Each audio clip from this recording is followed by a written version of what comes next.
Welcome to A Canadian Investing in the U.S., a podcast and YouTube channel focused on Canadians buying real estate with host Glen Sutherland. All right. Of course, I got a frog in my throat just as we're about to start. Welcome to another Welcome to another episode of Canadian Investing in the U.S. This week, my guest is Jas Takhar.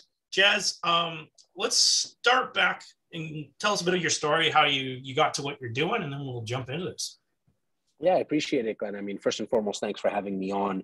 I always like to start and congratulate when I'm doing a podcast, a webinar, or anything of that sort when it comes to content, just to congratulate the person who's putting it together. And I'm not sure how much of a team you have, if you do it by yourself. Either way, big kudos to you, big congratulations, because I know how tough it is to get guests and then edit the videos, put yourself out there, because it is weird at times, right? Especially now when you're doing webinars where it's like you don't really have the person next to you and you're kind of just looking at yourself. And so I get all that. Congratulations to you and your team, because we need more educational content out there. In terms of me, man, I'm a good-looking Indian guy. Here from Toronto, Canada. Your listeners can't obviously see it. Anyways, my mom has always told me that, so my cup is full now. But through and through, always loved just sales in general, right? I mean, I was the kid at 6, 7, wanting to help the teacher with the bake sales and the book sales and all that kind of stuff. And it just never really got out of me, man. At 12, got newspapers, went into the banking industry, went into shoe sales, not the Al Bundy type, and some of your viewers and listeners might get that reference, where I was more helping sprinters and marathons and marathon runners, and went into car sales for a bit. But all through my, I'm going to say like 17, 18, like later teenage years, I started to notice people buying real estate and renting it out. So that concept was quite foreign to me.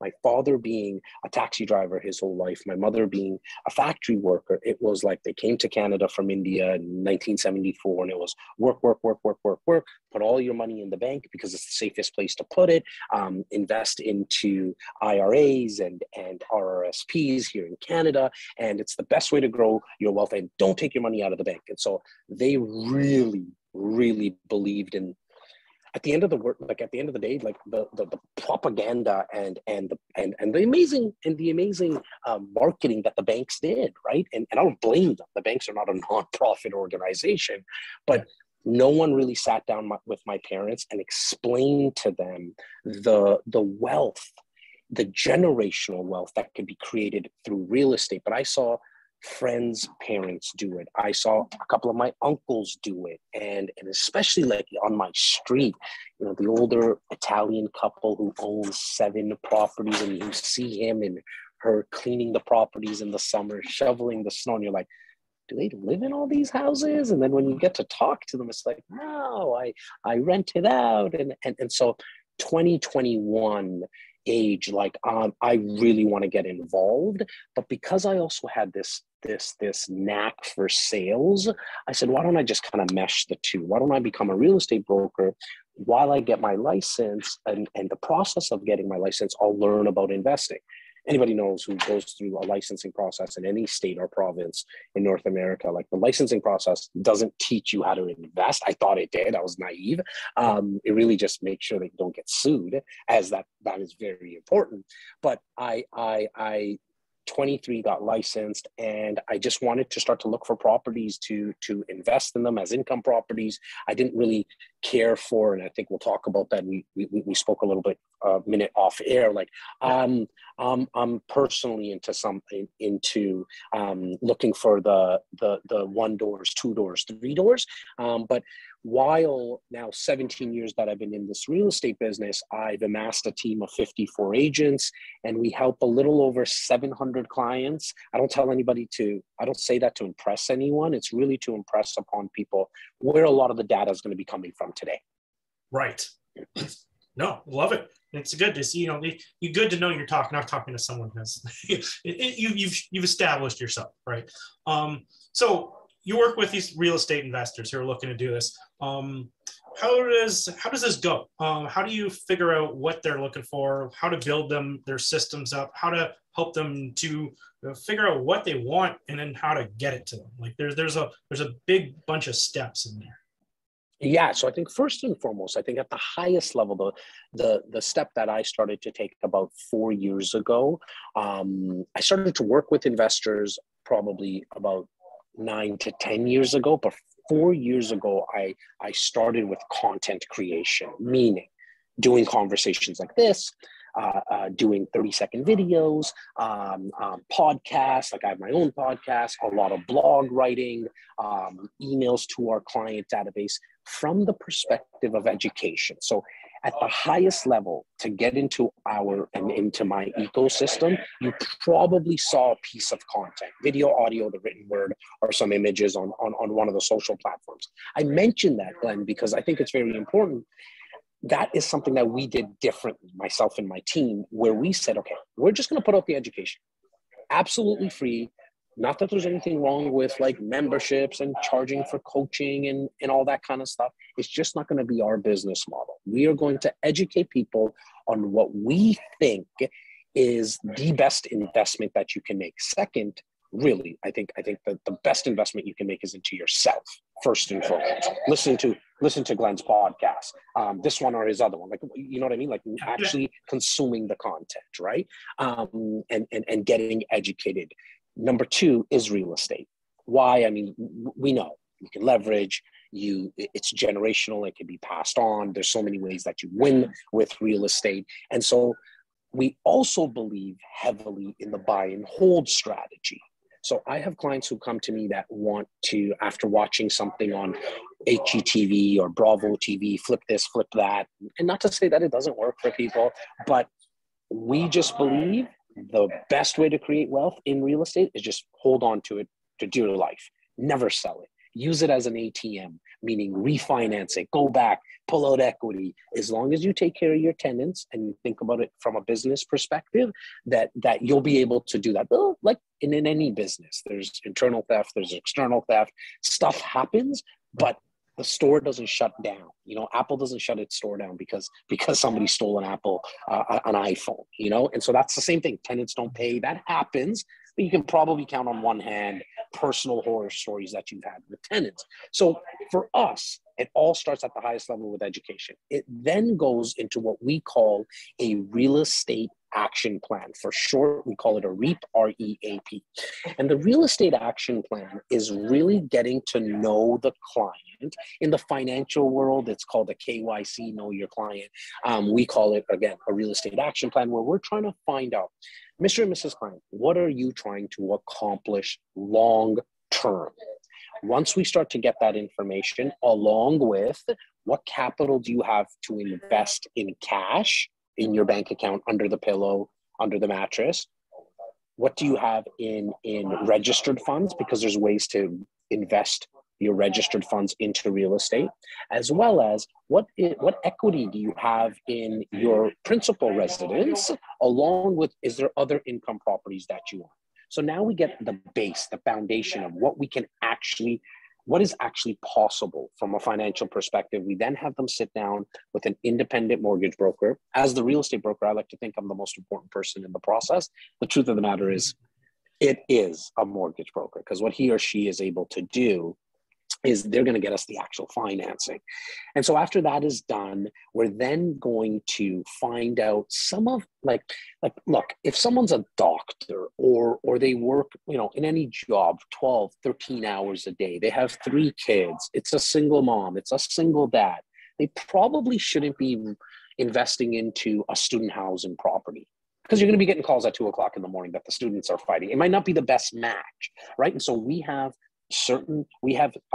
asset classes and strategies with investing in real estate.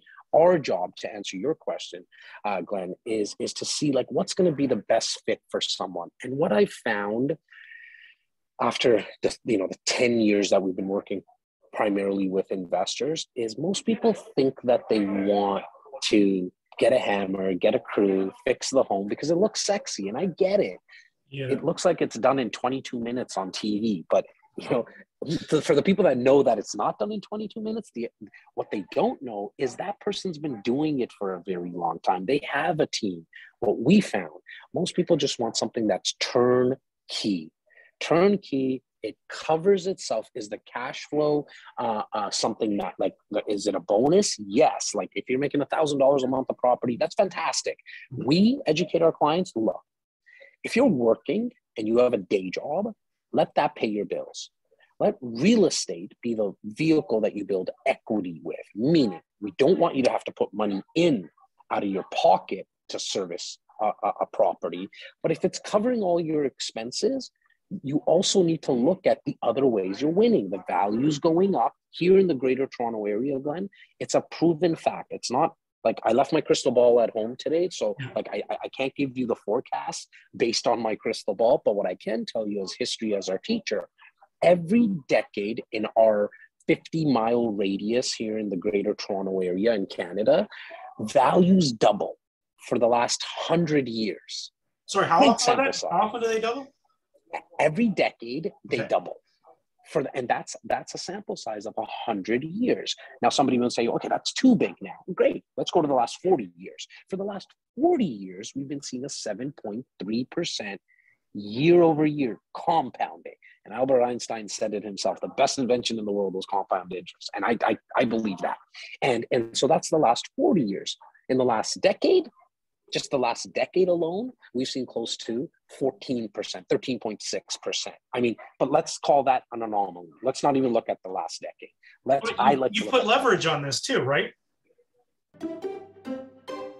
When I started investing in the US, I did it by myself and had to go through the growing pains of doing that. GlenSutherland.com/coaching. A 12-week coaching program done 1 hour per week over Zoom from the comfort of your own home. Classes are kept to 5 people to be able to answer everyone's questions. Shortcut the process. Make fewer mistakes. Curriculum available at GlenSutherland.com/coaching. Exactly. You didn't buy this house cash. Not at all. Not at all. I mean, if in Ontario, in our province here, the lending guidelines is that if you're an investor, you have to put down 20%. If I could get away with putting down less, I would. Why do I want to spend my own money? I like my money in my account, right? Let's go out and use somebody else's. Yeah, no, it's good. So you mentioned people are looking for a lot of turnkey stuff, ready to rock stuff. What defines it as turnkey? Would it be a certain age range? Just the mechanicals are at a certain age range, roof is at a certain age range, or is it what defines turnkey? Yeah. So turnkey for me would be, and for a lot of my clients is, number one, it all starts off with location. I mean, the old adage of location rings true so much in real estate, and I don't think that's going to change. And so for us, we like to look at properties under 500 meters around a major transit line, albeit a subway, a light rail trail, light rail transit, sorry, not just like a bus service, not that it's just something basic like that, but I mean like a major transit line, because we know what happens with values. They appreciate the most, and the rentability, the prospect of tenants is the best when you're under about 500 meters to that transit line. Number two would be where there's not a lot of fixing needed in the home. So the age doesn't matter. Like there's the actual age of a home. 30 years ago it got built, but then there's the effective age, meaning if there's a home that was built 30 years ago, but 5 years ago the furnace, the roof, and the windows, all the mechanical stuff has been renovated, like has been replaced and or repaired, then for us the effective age is 5 years, really, because especially the homes that were built 30 years ago, they were just built better, in my opinion, back then. And so to us, that's what turnkey means, including the fact that we'll actually rent out the property for the client for the first year. So that's a turnkey investment as well as a turnkey process. What they're also looking to, going back to the point of what our clients are looking for, they're looking for something that's passive. They don't want it to be where they have to add the income suite themselves. Now, I have clients who do that and add a basement apartment, an in-law suite, and rent that out. And I think that's the best way to add value to a property. However, most of my people are looking for something that's passive. Can I just park my money and I know the values are going to go up and the rent's going to come in because I do have a day job. I have a family, and they take up all my time. And so for us, something that's very passive is a property with 2 doors. You rent out the upstairs, you rent out the downstairs. We're number 2 in the world with the amount of cranes we have in the sky right now. So number 1 being Singapore, we're number 2 in the world with the amount of cranes. So we have a lot of development happening here in Toronto and that greater Toronto area, that 50-mile radius that I speak about. And so a passive way, especially for a first-time investor, is to invest into a new build condo. So what we know with a new build condo is that it takes anywhere about from 3 to 4 years for it to get built. And what happens is the builder doesn't need your full 20% at once. They need to sell 75 to 80% of the building to get their construction financing. And so what they offer investors is an installment process for the down payment. So it'd be 5% in year 1, call it 5 to 10% in year 1, 5% in year 2, and then the final 5 to 10% in year 3 to year 4 when the building gets built. Well, that's fantastic for somebody who's getting started out, especially like 25, 28, 29. People always ask, how do I get into the market? A great way to get into the market because it's a forced savings plan. It doesn't allow somebody who's 28 to go buy dumb stuff like, spend extra more than they need to on cars and Jordans and Rolexes, because you're forced to have those savings while the building gets built. And so that's very passive. In fact, I call it rather the most boring real estate investments you can make, because the building's not even built yet. You don't even have to deal with tenants. But one thing that's happening is the builder is forcing the appreciation in the way that they allocate the units. Meaning if it's a 300 unit building, they're going to allocate 50 to 75 units in phase 1 of pricing. It's very important that you get in that first phase, because it's usually about 4 rounds of increases of pricing from day 1 pricing to that 4th allocation. Glenn, we've seen a difference of $80,000 to $100,000, right? And because the demand is so high, and we have a massive supply issue. I think it's safe to say that it's now worldwide, definitely North American wide, where there's just not a lot of inventory. So where the inventory lies is in the new build sector. And so if you know that you can pay down your down payment of 20% over time, you know that you're first in pricing, you know that the builder's going to increase the pricing. It's a very passive way. It's like watching paint dry. Very boring. Very, very boring, but very passive at the same time. Okay, so now we got this person. We found, we have an investor. Investor has, you work with them, you figure out what they can afford, what they can, where they should buy. They've got something to be passive or less passive or whatever their goals are. Do you have any tricks to help them do more deals so they're not like stuck with just one? Oh, for sure. I think the number one, and this takes some time, it might not happen all in year 1 or the first year that you're getting started. But number one is having the stomach to refinance and pull out that equity, right? That's by far my favorite strategy, right? Like, I loved the fact that I could buy a property with 20% down. I lost my mind when I realized that I could go back to it and pull all my money back out and keep doing that over and over again. But you need 3 years, 4 years, sometimes 2 years, but it's probably closer to 3 to 4 years where the values have gone up enough and the mortgage got paid down enough where there's enough equity to pull out. And most lenders will give you anywhere from 75 to 80% of the value in terms of when you're pulling out equity through a refinance. That's number one. Number two is starting the process of doing joint ventures.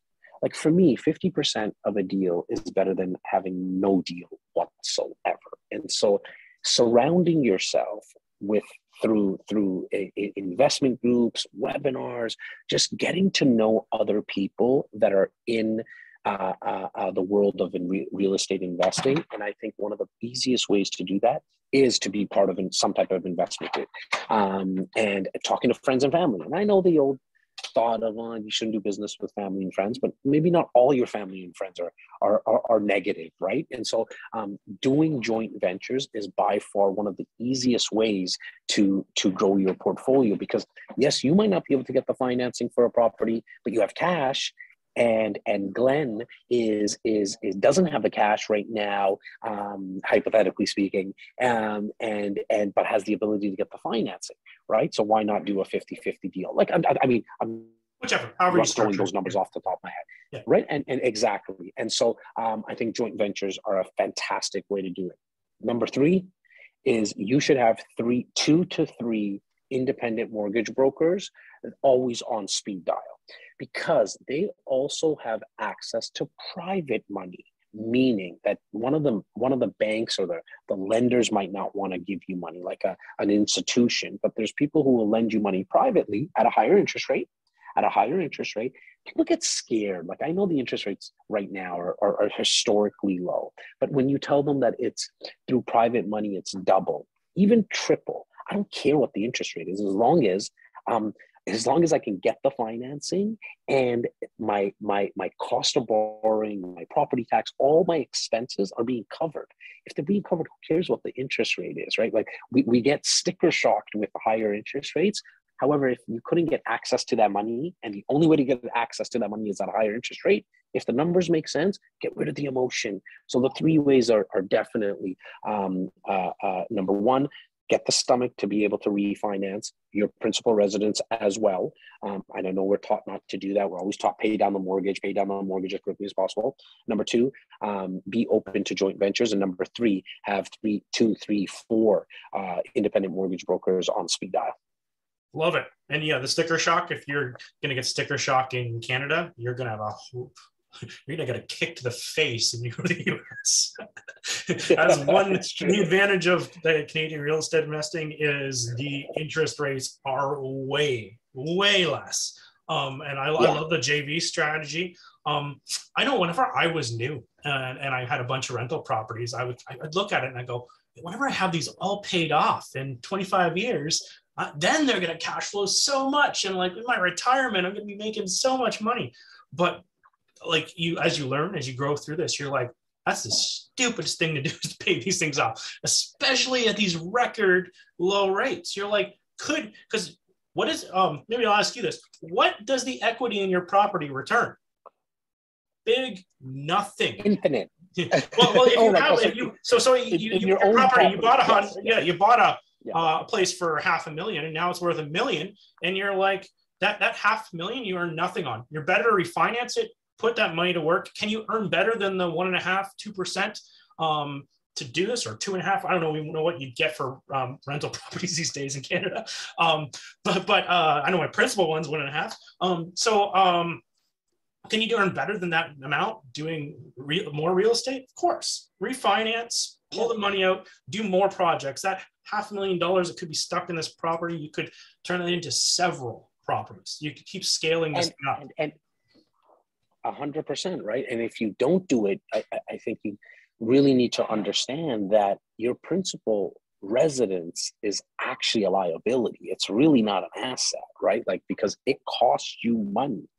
Right. Every single month to maintain it out of your own pocket, which is the definition of a liability. So you're so much better off refinancing it, pulling out the equity, and then going to buy more to scale up. But look, I mean, unfortunately, we weren't taught this in school. And then when you come out of school, you're not taught it. The only way that you come across it is a podcast like this, maybe at somebody at a cocktail party, but then you really do need to dive in yourself to understand that by just, like, I would rather have people actually rent their principal residence at one point, like get into the market one time. A lot of my content is around this, right? Like where get into the real estate market once, because then you can take advantage of that equity that is built up by owning the home. But then if you never own another home, like own where you live, it's not a bad thing. No, it's actually genius. I did a podcast when it back like 3-4 years ago, when I did them more like your show, where I did it myself talking, and I did a podcast on Cambridge, like that's where I was living at the time, Cambridge, Ontario. And basically there's a point where you're like, where it makes sense per price point to buy at where it makes sense to own the property. And as that goes up and the rents don't keep up, or anyway, I'm butchering this badly, but there is a spot. I get it. Where exactly as it gets what more you're expensive, it makes more, like your principal residence is more expensive. It makes more sense to rent it because all that money, if you start factoring in the down payment and everything else that you have in that property, if you had to put down like $100,000, $200,000, could you earn more of that with a rental property instead of your principal residence? So you rent the whole thing. And a lot of these people who are renting these $1 million homes, they're basically breaking even on them. So you can basically go in and take over a break even. So, it depends on the thing. I know some of my neighbors, when I was in Cambridge, we were in a new subdivision, and they're like, oh, I have 2 houses now. I think I'm going to rent the one. I'm going to figure out what to rent it for. And it's going to be like, what is my mortgage and my expenses? That's what I'm going to rent it for. And I went to my wife, I'm like, should we rent the neighbor's house and move next door? And we'll sell this thing, make a ton of money, and I'll do a whole bunch more investments because I'm like, well, look, I'm going to give you a real life example, Glenn. I mean, I have somebody who bought our property for $800,000 not too long ago. Like, actually, let me just give you the exact 4 years ago. We're in 2022 at the time of this recording, and so they moved in 2017. Okay, so what are we, 5 years ago now, pretty much. Okay, bought it for $800,000. It's worth $1.8 million now. Okay, they sold it. Okay, they lived in there for 5 years, sold it. Their mortgage when they sold it was approximately $500,000. Okay, sold it for 1.8. Easy math. They came out of it with 1.3 minus real estate fees. For argument's sake, let's just say it's 1.2 million. They started renting because the house that they bought was bigger than they actually needed. One thing that the last 2 years taught us, I know there's a lot of people who like the walls were closing in on them. I get that, like the last 2 years, but a lot of people on the other end of the spectrum were like, holy crap, I just noticed I only use 25% of my home. So why do I need this? So the smart play was rent where you live. Rent where you live. They took that $1.2 million and dispersed it around 4 other investments. That 1.2 million now is going to earn them an infinite return as long as they hold on to the properties. Yep, probably way more than what their rent is. 100%. And we were speaking about being able to liquidate real estate. Here's the best thing: when you're renting, you can drop the keys to the owner and say, "You go." And now rent it out to somebody else. You can leave. There's no costs to actually sell the property. You don't even have to maintain the property. The furnace breaks, Mr. and Mrs. Landlord there, Glenn, can you come and fix the furnace? There's no upkeep. Hence why owning it is a liability, because when I own my property, even now, like I still own my property, but I'm going to say every 6 months I wake up in this home and say to myself, you know what? I think I'm going to cash out, rent. I can then rent every year. I can move. Now, I mean, that might not go over well with everyone in my household, like every single year. But what if every 2-3 years I just change places, right? So your lifestyle is different. There's a reason that uber wealthy, generally speaking, and it's like in the high 80s, in my opinion, that they don't actually own where they live. Yep. No, it doesn't mean that they don't own. And sorry, really quickly, I should, because if there's a snippet of this, if I don't finish it off, it's not going to go over well. But that doesn't mean that they don't own properties. They own properties. They just rent those out. Right. Exactly. No, and there's a lot of these other big podcast hosts have been doing this for I got a name drop, but the ones that have been doing this for like 15 years in iTunes. And yeah, if you talk to them, they don't own that, $2-3 million place in Malibu. They rent it. They do. It's totally true. And then they own like 15 buildings down the street. Exactly. Yeah. Or like some of them own tons. They own like the size of a small town. For sure. Jas, people wanted to track you down. You want to give us a little bit of contact information, how they can find you? Yeah, you know what, and I really appreciate it, Glenn. I think the best place to really get into my world and then decide if you want to stay in my ecosystem is to just go directly to my website. Go to jastakhar.ca, jastakhar.ca again, and you'll see all my content. and you'll see my socials and all that kind of stuff. You can make a decision for yourself if you like the crazy Indian guy who waves his hands all day long. Well, Jas, I appreciate you coming on the show. That was great. Different angle than we usually get. Awesome. Thank you for having me, Glenn.